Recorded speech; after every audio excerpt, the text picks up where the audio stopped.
Hello everyone, कैसे हैं आप लोग। आशा करता हूँ आप लोग बढ़िया ही होंगे और आप लोग की एग्जाम की प्रिपरेशन और बढ़िया तरीके से चली रही होंगी। तो आज के इस वीडियो में आपको बताने वाला हूँ क्लास 12 पॉलिटिकल साइंस के 5 मार्क्स वाले इंपॉर्टेंट सब्जेक्टिव क्वेश्चन आंसर को। आप लोगों को पता ही होगा कि आपके एग्जाम में जो दीर्घ उत्तरीय प्रश्न आपसे पूछे जाते हैं वो 5 नंबर में पूछे जाते हैं। तो आज के इस वीडियो में आप लोगों को उन्हीं 5 नंबर वाले इंपॉर्टेंट सब्जेक्टिव क्वेश्चन आंसर को करवाने वाला हूँ पॉलिटिकल साइंस के, जो कि आपके आने वाले बोर्ड एग्जाम के लिए काफी ज्यादा इंपॉर्टेंट प्रश्न रहने वाला है। तो आप लोग वीडियो को अच्छे से ध्यानपूर्वक और लास्ट तक जरूर देखिएगा। तो चलिए शुरू करते हैं फर्स्ट क्वेश्चन से। तो पहला क्वेश्चन है हमारा कि अयोध्या में स्थित विवादित ढांचे राम मंदिर अथवा बाबरी मस्जिद के अक्टूबर 1992 के विध्वंस से लेकर के बाद की घटनाओं का एक लेख के रूप में विवरण दीजिए। आप लोगों को पता ही होगा कि अभी जो राम मंदिर बना है अयोध्या में, वहां पर 1992 से पहले क्या था, तो एक मस्जिद था, जो कि मस्जिद जो था वो 1992 में गिरा दिया गया था, तोड़ दिया गया था उसे मस्जिद को। तो 1992 जो मस्जिद को तोड़ दिया गया, तो 1992 से लेकर के अभी तक क्या क्या हुआ है वही आपको एक साथ बताना है। समझ गए, क्वेश्चन यही है और इसका आंसर आप लोगों को किस तरह से लिखना है वो आपको बताते हैं। तो अयोध्या में जो हिंदू संगठन था राम मंदिर एक भव्य और नए मंदिर का निर्माण का समर्थन कर रहे थे। उन्होंने 1992 के दिसंबर में कार सेवा का कार्यक्रम आयोजन किया। इसके अंतर्गत राम भक्तों का आह्वान किया गया कि वे अयोध्या पहुंचकर राम मंदिर का निर्माण में श्रम दान करें। तो देखिए 1992 में क्या हुआ तो आप लोग को पता ही है, लेकिन 1992 से थोड़ा पहले चलते कि 1992 में जो मस्जिद गिर गया था, लेकिन बाबरी मस्जिद, लेकिन उससे थोड़ा पहले क्या हुआ था, उससे पहले क्या हुआ था कि हिंदू संगठन जो था, जितने भी हिंदू संगठन थे पूरे देश भर में, पूरे भारत में जितने भी हिंदू संगठन थे, उन्होंने एक राम मंदिर का निर्माण करने का संकल्प लिया, राम मंदिर बनाने का संकल्प लिया कि मस्जिद तोड़ करके हम लोग यहाँ पर राम मंदिर बनाएंगे। ये संकल्प लिया था पूरे भारत के हिंदू संगठन के लोगों ने निर्माण करने का, यानी कि राम मंदिर का निर्माण करने का वो लोग समर्थन कर रहे थे। तो उन्होंने क्या किया, 1992 में कार सेवा का कार्यक्रम किया, यानी कि कई सारे आयोजन जो होते हैं उसी तरह के एक आयोजन का शुरू किया, कार सेवा कार्यक्रम। याद रखिएगा हिंदू संगठन के जो लोग थे वो राम मंदिर बनाने के लिए, और पहले मंदिर बनाने से पहले तो मस्जिद तोड़ना पड़ेगा, तो मस्जिद तोड़ने के लिए एक कार सेवा कार्यक्रम का आयोजन किए थे। अब इसके अंतर्गत क्या किए थे, कार सेवा के कार्यक्रम के अंतर्गत भारत में जितने भी राम भक्त थे उनको आह्वान किया गया, यानी कि बुलाया गया। जैसे हुआ था कि सभी से बोला गया था कि भारत में जितने भी राम भक्त हैं जो चाहते हैं कि यहाँ पर राम मंदिर बने, वो यहाँ पर आए और अयोध्या पहुंचकर अपना श्रमदान करें, यानी कि अपना मेहनत करें। ऐसा कार सेवा के जो नेतृत्व कर रहे थे वो लोग बोल रहे थे कि जो भी पूरे भारत में राम भक्त है वो अयोध्या पहुंचकर अपना श्रमदान करें, मेहनत करें। समझ गए। वो उसके बाद क्या हुआ था, तो भाजपा आरएसएस विश्व हिंदू परिषद, शिवसेना, बजरंग दल, दुर्गा वाहिनी आदि के आह्वान पर कार सेवा के इच्छुक लोग बड़ी संख्या में अयोध्या पहुंच गए। तो देखिए पहले तो यहाँ पर हम लोग क्या देखे थे कि जो कार सेवा कार्यक्रम हुआ था, लेकिन एक कार सेवा में कौन कौन लोग जुड़े हुए थे, इसका कौन कौन सा संगठन जुड़ा हुआ था, तो भाजपा जुड़ा हुआ था, आरएसएस जुड़ा हुआ था, विश्व हिंदू परिषद जुड़ा हुआ था, शिवसेना जुड़ा हुआ था, बजरंग दल, दुर्गा वाहिनी और भी कई सारे जो थे परिषद जुड़े हुए थे। किससे, तो कार सेवा कार्यक्रम से। तो जो कार सेवा कार्यक्रम थे उन्होंने जो लोगों को बुलाया था, पूरे देश के राम भक्तों को बुलाया था, तो बहुत सारे लोग जो थे वो अयोध्या में पहुंच गए। जितने भी लोग थे, इच्छुक लोग थे जो कि चाहते थे कि यहाँ पर राम मंदिर बने, वो बहुत सारे लोग जो है, बहुत सारे लोगों की भीड़ जो है वहां पर इकट्ठा हो गई थी। कहाँ पे, तो राम मंदिर के पास, जहाँ की उस समय तो बाबरी मस्जिद था, लेकिन अभी जो वहां पर राम मंदिर बन रहा है वहां पर क्या हुआ था कि बहुत सारे लोग इकट्ठा हुए थे। इन सभी लोगों के बुलाने पर देश का जो माहौल था वो तनावपूर्ण हो गया था। माहौल क्या हो गया था, गर्म हो गया था, तनावपूर्ण हो गया था पूरे भारत का माहौल। अयोध्या में यह तनाव सबसे ज्यादा दिखाई दे रहा था। पूरे भारत का माहौल जो था वो तनाव तो पूर्ण हो ही गया था, लेकिन अयोध्या का जो माहौल था वो सबसे ज्यादा तनावपूर्ण हो गया था।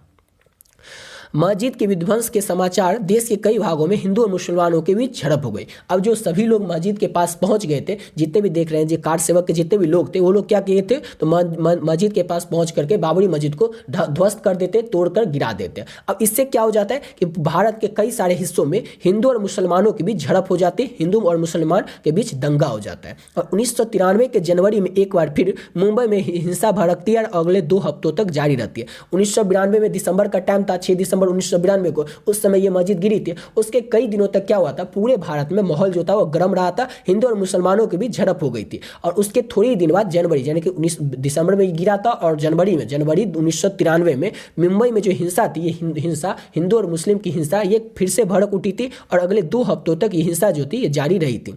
सर्वोच्च न्यायालय ने नवंबर 2000, उसके बाद क्या हुआ, उसके बाद ऐसे ही हिंसा चली रही, फिर ये सब कोर्ट केस चलते रहा और उसके बाद क्या हुआ कि सर्वोच्च न्यायालय ने, यानी कि सुप्रीम कोर्ट ने 2019 में अपने फैसले में अयोध्या में रामलला मंदिर के अस्तित्व को स्वीकार कर लिया और मुस्लिम को अलग से 5 एकड़ जमीन दे दी गई। तब ये समस्या का अंत हो गया। तो क्वेश्चन था हमारा कि 1992 से लेकर के अभी तक वहां पर क्या क्या हुआ था अयोध्या में, यही आपको बताना था। तो डायरेक्ट आप लोग इस तरह से आंसर लिखिएगा, कहानी की तरह आप लोग को समझा दिया और आप लोग खुद से अपने आप से बना करके इस आंसर को लिखिएगा। लास्ट में बताई दिए कि 2019 में क्या हुआ था कि सुप्रीम कोर्ट जो थी उन्होंने मान लिया कि हाँ यहाँ पर रामलला का ही जन्म हुआ था, यहाँ पर राम मंदिर ही बनना चाहिए। वहां पर उन्होंने क्या किया कि राम मंदिर बनाने का आदेश दे दिया। और मुस्लिम वर्ग के जो लोग थे उनको भी मस्जिद बनाने के लिए वहां पर अलग से, वहां से थोड़ी दूर 25 किलोमीटर दूर पे उन जो मुस्लिम वर्ग के लोग थे उन लोगों के लिए 5 एकड़ जमीन दे दी गई, तब ताकि वो लोग भी अपना मस्जिद का निर्माण कर सके। लेकिन जहां पर वो मस्जिद टूटा था वहां पर ही राम मंदिर बनाने का फैसला लिया गया था 2019 में। समझ गए? तो इस तरह से क्या हुआ था, समस्या का अंत हो गया। समझ गए?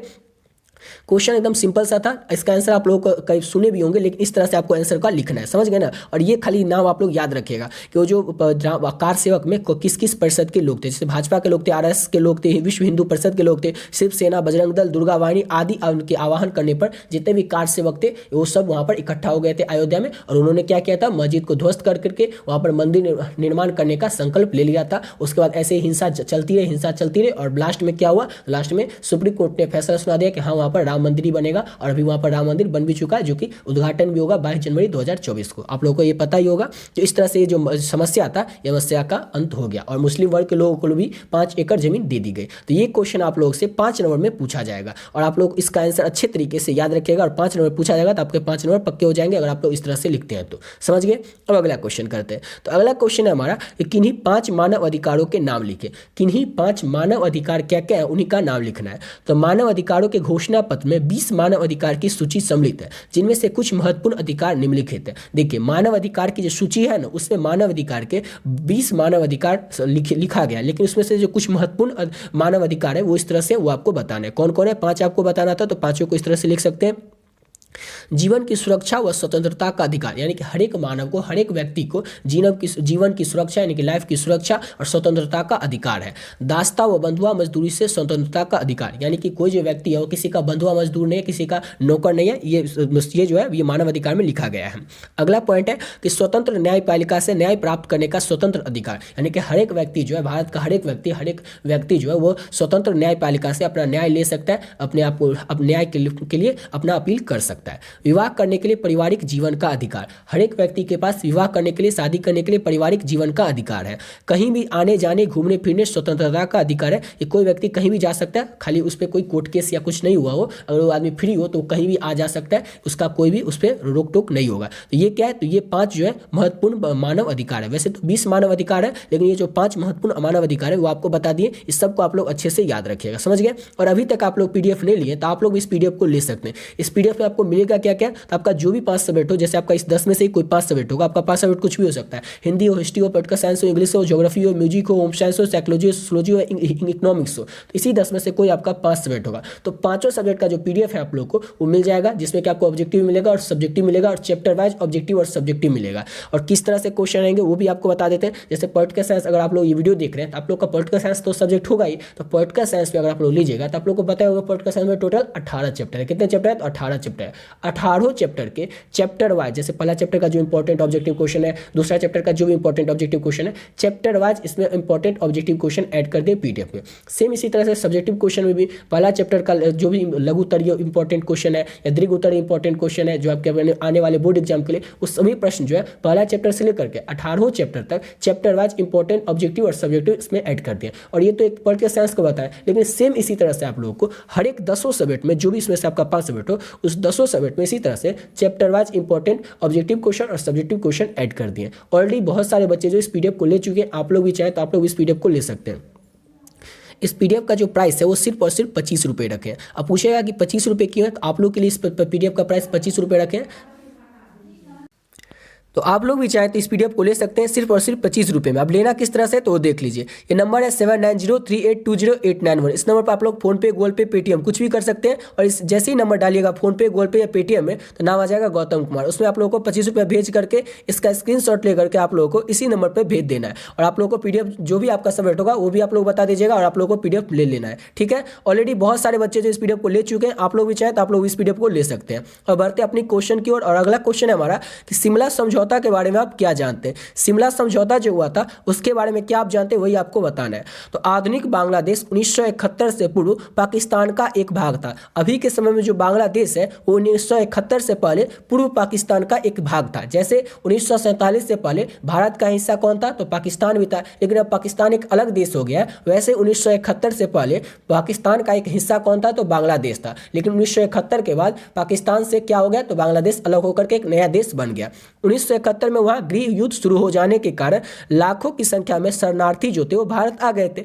भारत ने मानवीय अधिकार करके उनको शरण दे दी। इसके विरोध स्वरूप यानी कि इसके कारण विरोध स्वरूप पाकिस्तान ने 3 दिसंबर 1971 को भारत के हवाई अड्डों पर धावा बोल दिया और भारतीय सेना जो थी उन्होंने बड़े वेग से जवाबी कार्रवाई की और पाकिस्तान जो था वो युद्ध में हार गया और उसका पूर्वी बंगाल का भाग जो था वो स्वतंत्र होकर बांग्लादेश के रूप में उदित हुआ। इस युद्ध के बाद भारत और पाकिस्तान के संबंधों को सामान्य बनाने के लिए 3 जुलाई 1972 को दोनों देश यानी कि भारत और पाकिस्तान के दोनों देशों के प्रधानमंत्री के बीच ये शिमला समझौता हुआ था 3 जुलाई 1972 को। तो ये तो समझ गए, लेकिन एग्जाम में किस तरह से लिखना है अपने भाषा में आप लोगों को बना करके अपने लैंग्वेज में वो आपको बता देते हैं। शिमला समझौता था, ये हुआ क्या था? तो 1971 से पहले जो बांग्लादेश था वो क्या था? तो भारत का वो जो था 1971 से पहले बांग्लादेश वो पाकिस्तान का हिस्सा था। जिस तरह से कि भारत का हिस्सा पाकिस्तान था 1947 से पहले, सेम उसी तरह से पाकिस्तान का हिस्सा था 1971 से पहले बांग्लादेश। लेकिन 1971 में क्या हुआ कि वहाँ पर गृह युद्ध शुरू हो गया, जिसके कारण लाखों लोग जो थे वो कहाँ आ गए? तो लाखों लोग शरणार्थी बनकर भारत में आ गए थे और भारत ने मानवीय आधार पर उनको शरण दे दी। जो लाखों लोग शरणार्थी बनकर भारत में आए थे तो भारत ने क्या किया? उनको शरण दे दी। अब इसी के जो भारत ने शरण दे दिया था मानवीय आधार पर जो लाखों लोग आए थे उनको शरण दे दी थी। इसी के विरोध स्वरूप यानी कि इसी के विरोध करते हुए इसी के कारण से पाकिस्तान ने क्या किया? 3 दिसंबर 1971 को भारत के जितने भी हवाई अड्डे थे उस पर धावा बोलना शुरू कर दिया। अब इसके जवाबी कार्रवाई शुरू करते हुए भारतीय सेना ने क्या किया? उनका मुंह तोड़ जवाब दिया और पाकिस्तान जो था इस युद्ध में हार गया। ये जो युद्ध हुआ था 3 दिसंबर 1971 को भारत के हवाई अड्डों पर पाकिस्तान ने जो धावा बोल दिया था इसका विरोध करते हुए भारतीय सेना ने भी करारा जवाब दिया और इसमें क्या हुआ? पाकिस्तान जो था इस युद्ध में हार गया और पूर्वी बंगाल का जो भाग था वो स्वतंत्र हो गया और वहां पर बांग्लादेश के रूप में उदित हो गया। और इस युद्ध के बाद से क्या हुआ कि भारत और पाकिस्तान का संबंध था उसको सामान्य बनाने के लिए यानी कि नॉर्मल बनाने के लिए 3 जुलाई 1972 को पाकिस्तान और भारत के यानी कि दोनों देशों के जो प्रधानमंत्री थे उनके बीच ही हुआ था ये शिमला समझौता। कब हुआ था? तो 3 जुलाई 1972 को। आप लोग समझ गए कि क्या हुआ था शिमला समझौता में। ये सिंपल सा क्वेश्चन था और आप लोग को अपनी भाषा में इसका आंसर लिखना है। बस डेट आप लोग याद रखिएगा कि ये कब हुआ था? 3 जुलाई 1972 को हुआ था और ये याद रखिएगा 3 दिसंबर 1971 को कि पाकिस्तान ने धावा बोल दिया था हमारे हवाई अड्डों पर। इसके अलावा आप लोग अपने लैंग्वेज में अपने भाषा में बना करके इसका आंसर लिख दीजिएगा। अब अगला क्वेश्चन है हमारा कि नगर निगम के कार्य क्या है? नगर निगम जो होता है उसके कार्य क्या, उसके काम क्या क्या होते हैं वही आपको बताना है। तो नगर निगम के ऑलरेडी बहुत सारे काम होते हैं जो कि आप जानते भी होंगे, लेकिन किस तरह से आंसर में लिखना है वो आपको बता देते हैं। तो नगर निगम नागरिकों को स्थानीय आवश्यकता एवं सुख सुविधा के लिए अनेक कार्य करता है। नगर निगम का काम क्या होता है कि स्थानीय लोग जो होता है, नगर के जो लोग होता है उनकी आवश्यकताओं का, उनका सुख सुविधा का जो भी काम होता है वही नगर निगम जो है करता है। नगर निगम के कुछ कार्य निम्नलिखित है, उनके कुछ काम जो है वो निम्नलिखित है जो कि आपको याद रखना है। नगर निगम का काम है कि नगर की नालियों, पेशाब खाना, शौचालय आदि का निर्माण करवाना और तथा उसकी देखभाल भी करना और कूड़ा करकट तथा गंदगी की सफाई करना, पीने के पानी का प्रबंध करना, गलियों, पुलों एवं उद्यान की सफाई एवं निर्माण करना। ये सब क्या है? तो नगर निगम के कार्य यानी कि काम है। मनोरंजन का गृह प्रबंध करना, आग बुझाने का प्रबंध करना, दुग्धशाला की स्थापना एवं प्रबंध करना, खतरनाक व्यापारों की रोकथाम करना यानी कि कोई ड्रग्स का सप्लाई नहीं करे सबका रोक करना, खतरनाक जानवर पागल कुत्तों को मारना और प्रबंध करना। कोई कुत्ता जो होता है पागल कुत्ता हो जाता है, कोई खतरनाक जानवर आ जाता है नगर में तो उस सबसे लोगों को बचाना, ये सब क्या है? तो नगर निगम के काम है। उसके बाद विभिन्न कल्याण केंद्रों जैसे मृत्यु केंद्र, शिशु केंद्र, वृद्धाश्रम की स्थापना करना एवं उसका स्थापना करके उसका देखभाल भी करना, ये सब नगर निगम के काम है।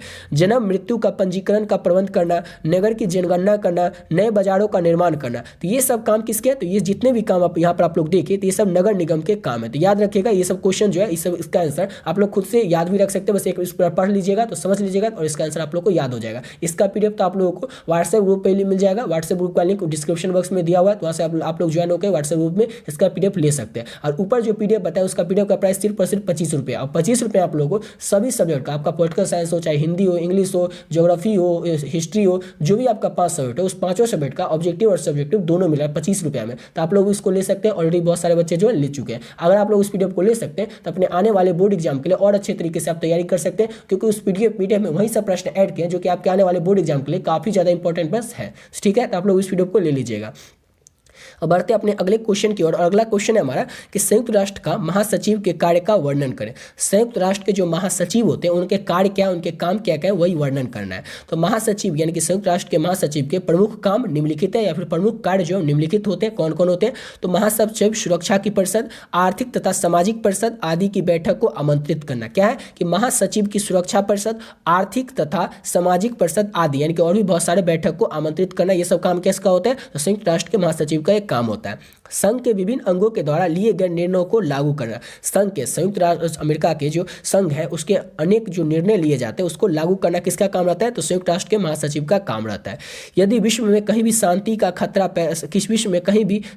खतरा पैदा होता है तो उसकी सूचना सुरक्षा परिषद को देना, पर अशांति होगा वो सूचना परिषद को देना, ये भी क्या होता है? तो महासचिव का ही काम होता है। सचिवालय के सारे कार्यों की रिपोर्ट महासभा को देना, ये भी किसका काम है? तो ये सभी काम इन्हीं का रहता है। किनका? तो देख सकते हैं संयुक्त राष्ट्र के महासचिव का काम। अगला है कि अंतर्राष्ट्रीय विवादों को सुलझाना, अंतर्राष्ट्रीय समस्याओं का सर्वेक्षण, अंतर्राष्ट्रीय गोष्ठी ठट्ठर का आयोजन आदि, ये सब काम किनके हैं? तो ये सब जितने काम आप लोग पढ़े ये सब काम जो है ये संयुक्त राष्ट्र महासचिव के कार्य है, यानी कि काम है। तो याद रखिएगा इनके सभी कामों को। देख सकते हैं 5 पॉइंट है, 5 पॉइंट को अच्छे से याद रखिएगा। और इस 5 को अगर आप लोग अच्छे से याद रखते हैं, इसको आज के इस वीडियो में आप लोग को 5 क्वेश्चन बताएं और 5 क्वेश्चन को आप लोग अच्छे से याद रखते हैं तो इसी से आपके एग्जाम में 2 से 3 प्रश्न देखने को आपको मिल जाएगा। इस 5 क्वेश्चन को आप लोग अच्छे से याद कर लीजिएगा। और पीडीएफ के बारे में आप लोग ऑलरेडी बता ही दिए कि 25 रुपये आप लोग पे करके इस पीडीएफ को ले सकते हैं। इसमें आपको हर एक सब्जेक्ट का इंपॉर्टेंस, सब्जेक्टिव और ऑब्जेक्टिव दोनों मिलेगा। आप लोग भी ले सकते हैं। ऑलरेडी बहुत सारे बच्चे जो इस पीडीएफ को ले चुके हैं। तो मिलते हैं नेक्स्ट वीडियो में नए वीडियो के साथ।